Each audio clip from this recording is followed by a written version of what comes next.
Welcome back to the channel.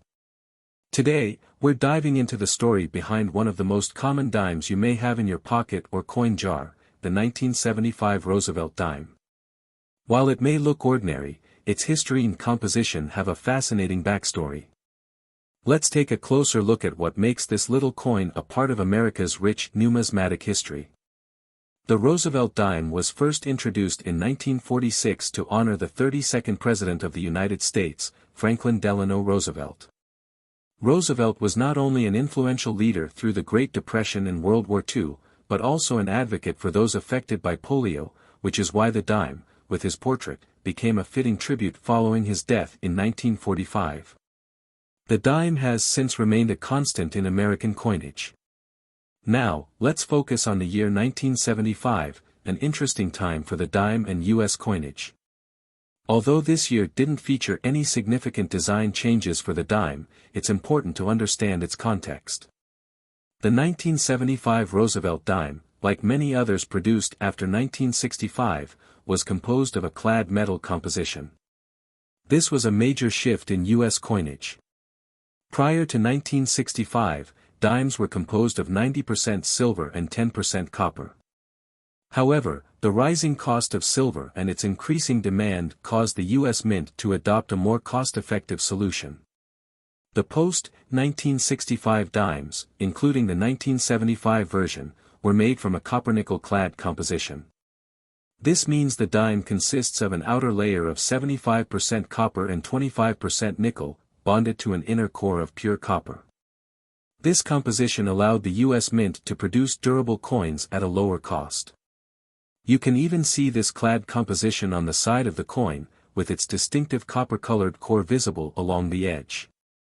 This type of structure gave rise to the modern, non-silver dime we are familiar with today. The year 1975 saw the Roosevelt dime struck at two U.S. Mint locations, Philadelphia and Denver. While most dimes from this period are quite common, there are some things to keep in mind about mint marks and mintage. The dime struck at the Philadelphia Mint will have no mint mark, as the practice of adding the P mint mark didn't start for dimes until 1980. On the other hand, dimes struck at the Denver Mint will feature a D mint mark, located just to the right of Roosevelt's neck on the coin's obverse. In 1975, over 585 million dimes were minted in Philadelphia, while over 575 million were produced in Denver. With such high numbers, the 1975 dime is generally considered common in circulated conditions. However, finding a high-grade, uncirculated example can still hold some value for collectors. As with any coin, errors and variants can make certain 1975 dimes more valuable. Some notable errors include off-center strikes, double dies, and coins struck on the wrong planchets. If you find one of these rare varieties, your 1975 dime could be worth far more than face value. While these errors are rare, they add to the allure of searching through your change or coin rolls in hopes of discovering a hidden gem. So, there you have it, the story of the 1975 Roosevelt dime, a common but historically significant coin that's been part of American life for decades.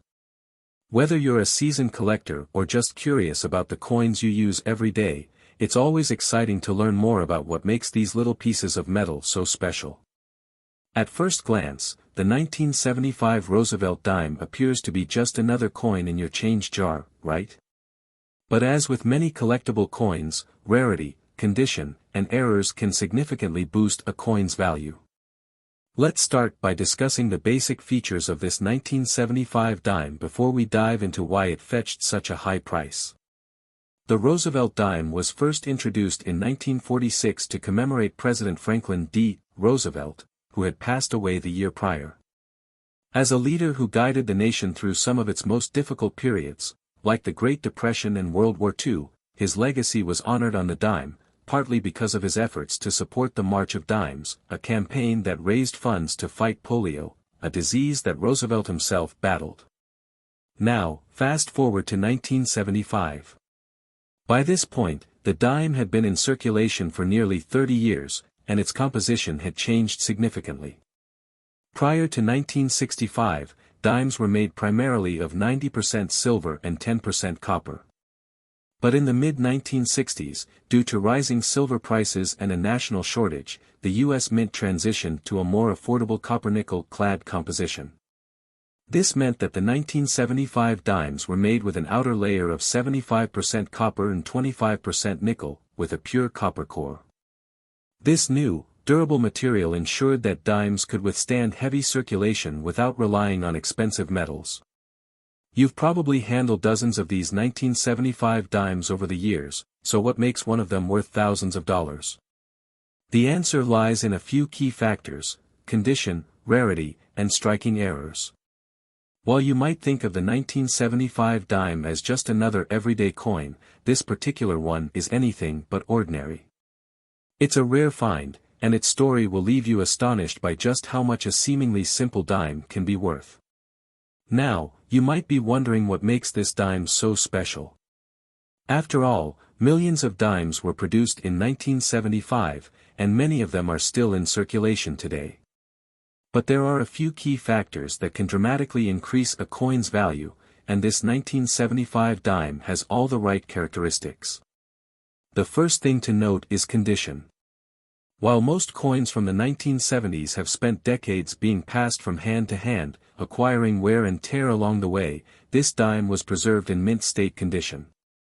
That means it remained untouched by circulation, free from the scratches, dings, and dirt that typically affect coins. For collectors, condition is everything, and a coin that has survived in pristine condition for nearly half a century is already a rarity. But that's not all. What really sets this particular 1975 dime apart is a significant mint error that occurred during production. Error coins like this are highly prized because they're accidental and, therefore, rare. These errors can happen for a variety of reasons. The coin might be struck off-center, certain elements of the design may appear doubled, or it may even be struck on the wrong planchet altogether. These mistakes make the coin unique, as no two error coins are exactly alike. In this case, the 1975 dime had one of these rare minting errors, which made it even more desirable for collectors. What makes this coin especially valuable is its combination of high grade and the scarcity of its error. While millions of 1975 dimes were minted, only a handful are known to exist in such perfect condition with a striking error.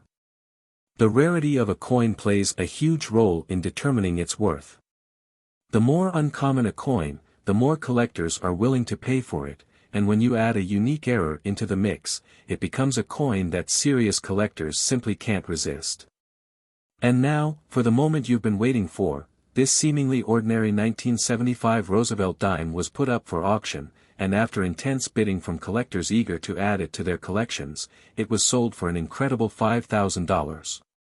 Yes, you heard that right, this dime, originally worth only 10 cents, reached an astonishing price due to its rarity and unique features. If you want to know more interesting facts about the precious coin, stay tuned.